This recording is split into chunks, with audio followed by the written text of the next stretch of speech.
do is what we call breakdown. And this mold is just held together with these bands that they'll just pull these off and then pull the two,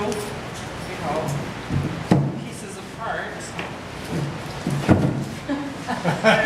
Hopefully. You can do it. And you never have a problem until 12 people are sitting here. Yes, no pressure. So then, see, I did it. So then they'll just pull that piece out and then they'll put the bands back on and then set the mold aside. Once everything's been broken down, they're ready to pull their latexes. And what they do then is they'll just spray it with this soapy water mixture, and then this latex is stretchy, and then that will just peel. Oh, wow. I was going to say, why does it have colors on it? Peel it off like this. This latex contains all the detail of the piece. You can see there's kind of a residue on it, so we have to get that residue off, or that will affect the next day's cast. Go ahead. So they'll go around and soak this in an acid tank. Go ahead if you guys want to feel that and pass it around. While those are soaking, they'll go around and they'll take each piece. They'll take a small file to the bottom, and you can see there's kind of a lip, a little ledge. They'll kind of scrape that bottom off. They'll scrape the bottom, make sure the piece sits level, and then they want to look over at the piece and make sure everything came out okay. They'll look that the feet are good, the nose, the ears. And once they think this piece looks okay, they'll put it on a rolling cart and push it into this room. And this piece is then ready for a finisher to do something with. Next thing that they'll do is they'll pull out all the molds of the pieces they're going to pour that particular day. They'll go around, they'll go over to the acid tank, pull out their latexes, rinse them off with water, and then they'll match up the latex with the right mold. You can see this has a number on it. Yeah, it does that too. latex has the same number. Once they built that, or made that latex, they built this mold specifically around this one. So they're kind of hand in glove, and if the wrong latex ends up with the wrong mold, the piece will come out a little distorted. Once everything has been matched, what they do, they'll kind of take this and then they'll work this right back in, kind of use these sticks and then work it back in. Once if there's something like they can't slide it straight down, they may take the mold apart and then build it up around the latex. Once everything has been matched and stuffed, they're ready to make their mix. And they have a couple different recipes, but they're all made up of a combination of sand, water, dye, cement, and rock. That'll mix up in a large mixer they have. From there, they'll dump it into 25-gallon garbage cans that are on wheels, and they'll wheel it into whichever particular area that they're pouring in. Once they start pouring, each casting room has vibrating tables. So they'll turn those tables on, they'll shake and rattle, they'll bring each mold over to that table, set it on there, then they'll scoop the cement into a bucket about this size, and then they'll start pouring. The reason that they pour on those vibrating tables is it'll work the cement into all the nooks and crevices, but more importantly, it'll work out all the air bubbles that happen during the mixing process. Once they feel like it's been on that vibrating table long enough, they'll take it off the vibrating table, set it on a stationary table, and there, at the end of the day, they'll cover everything with plastic to kind of seal in some of that moisture. From there, the piece will sit overnight and harden. Next day they come in, pull the plastic off, then the whole process will start all over again. When they pour that, do they have to pour it a little bit at a time, so you're vibrating it all out as they go? It depends on the shape of the piece. Some they are able to just pour straight up. Some they'll pour like half of it, kind of shake it around, look for like a particular air bubbles, and then pour the rest of it. They kind of learn kind of trial and error, and most of them have been doing it long enough that they can kind of know what they're looking for, know by the shape of the piece how they need to pour it. Any other questions?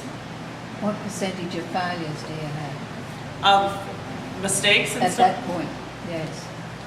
We have a pretty low scrap rate. I think we pour about, I think right now, this time of year, we're pouring about 4,000 pieces a week. Between casting and then finishing, I believe our scrap is about less than 1%. Wow. Typically, they can pour like 600 to 700 pieces in cast, and I may only have like 3 that they threw away. So. Could they reuse? No. We have started, we used to just, the pieces were destroyed, but we have started working with the company that we get all our supplies from. We give all our scrap back to them, and then they grind it up and they've started using it in roads and sidewalks and stuff. So that's kind of nice that we. Oh, yeah. kinda- In the movie, it said that no two pieces are alike, but if you're using a mold, then Well, obviously are. not so much it comes from the casting part, but once you get to the finishing part, that's where the variation will start to come out. Because she'll show you how things can kind of, the different pieces can, even though it's the same piece, like how she finishes a piece and how I finish a piece, even though we were taught the same way, just a little bit of variation. She may be a heavier whiter, I may be a lighter whiter, but you'll see that when she starts doing this. How did you say you cleaned that mold? We have an acid tank. I believe it's acid uriatic tank? acid. You just put it out. Diluted with water. Okay. Any other questions for me? Oh, thank you. All right. Thank you for coming. I'll turn over to Felicia. Her part's a lot more pretty and exciting. After they bring the carts into our room, you can kind of see some of the plain sculptures sitting around the outside. So in the morning, we would just choose which pieces we needed to do. If we're gearing up for Christmas, we're going to do a lot more Christmas items for Halloween, that kind of a thing. We put our pieces in a tub of water. There's nothing in here but just plain water. And then we let them soak for about 10 to 15 minutes, just because we want to be able to move the cement on the piece. So what I'll do is I'll just set this here. And I want it wet, but not like sopping wet, so I'm just going to take some of the extra moisture off. How did you get the colors on Yeah, it? where did they get painted? Before I would get it, all these pieces right here, like you can see the blue hat on the snowman, the feet, Right. all of those pieces there have been painted. And then once they're painted, the whiter will get them. Jen does a lot of our painting. They'll paint the pieces on. This is that piece, but this is just wet. It's just been in water. So they take it from there and they paint And it? then they paint it. Okay. And then I get it. Okay. Yeah. How long does it paint to dry before Excuse they me? put it back in the water? Overnight. Oh, wow. Yeah, it can be painted yesterday and then we can finish it today. They got it. Okay, so what I have here, this is just white cement and water. That's all I have here. And this is just a bucket of water with a sponge in it. So the first thing I'm gonna do is, it doesn't matter where the white goes right now, I just wanna make sure that white gets all over the piece.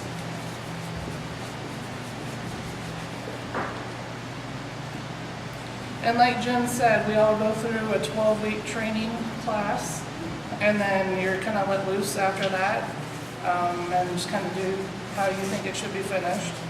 We're all trained the same way. Okay, so now that that's covered, I'm going to take some of the moisture out of that. Seems like we're putting it on and then taking it off, but I'm wanting it to stay in the wings and the flower, but not in the other areas.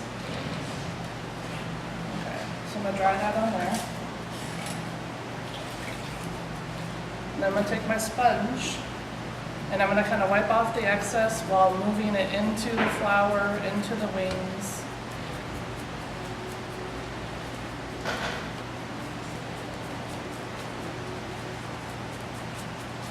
I want to make sure I get the bottom because that's where the signature is going to be.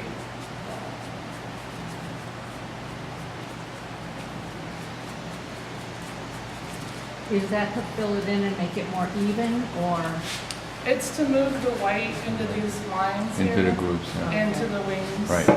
And then take off, like I don't really want white right here, but I do want it in the crease of the wing, or the flower. Now at this point, some people use sponges, some people just use paper towels. I like to use brushes. And then that helps me to kind of feather it out to get some of the, so it's not so heavy in places, make it lighter in other places.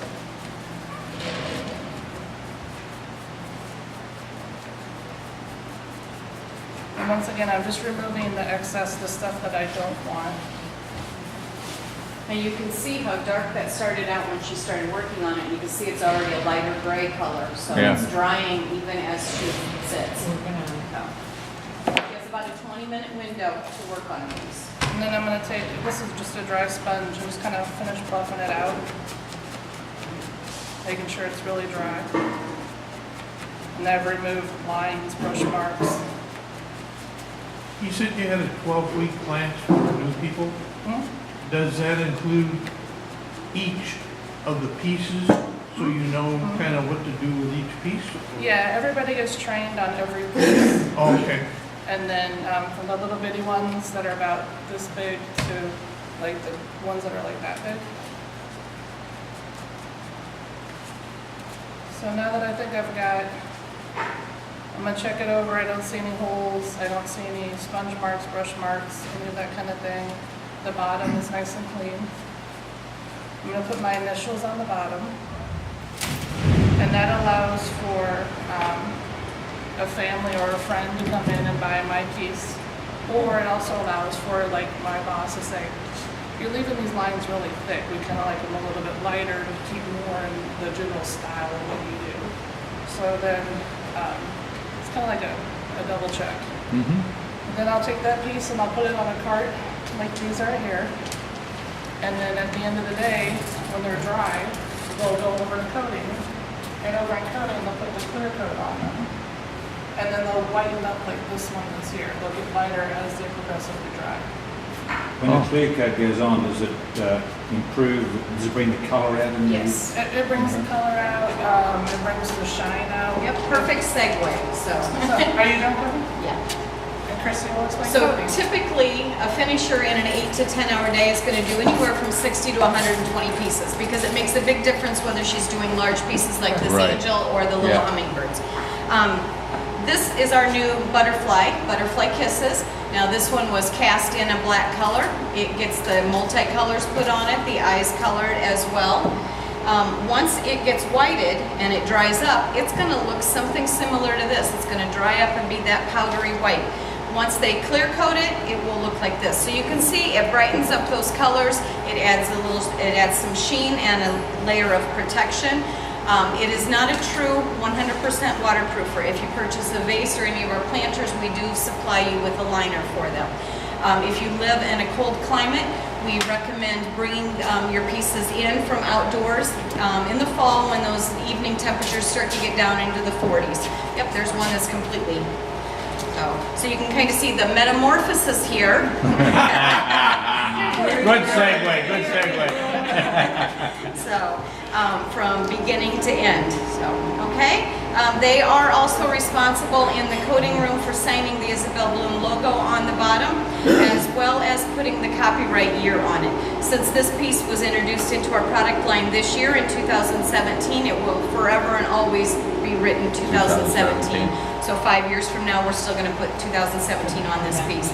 And then below that, we very proudly inscribe USA to let everyone know that this is the only place in the whole wide world that Isabel Bloom sculptures are made. And is her initial still on it?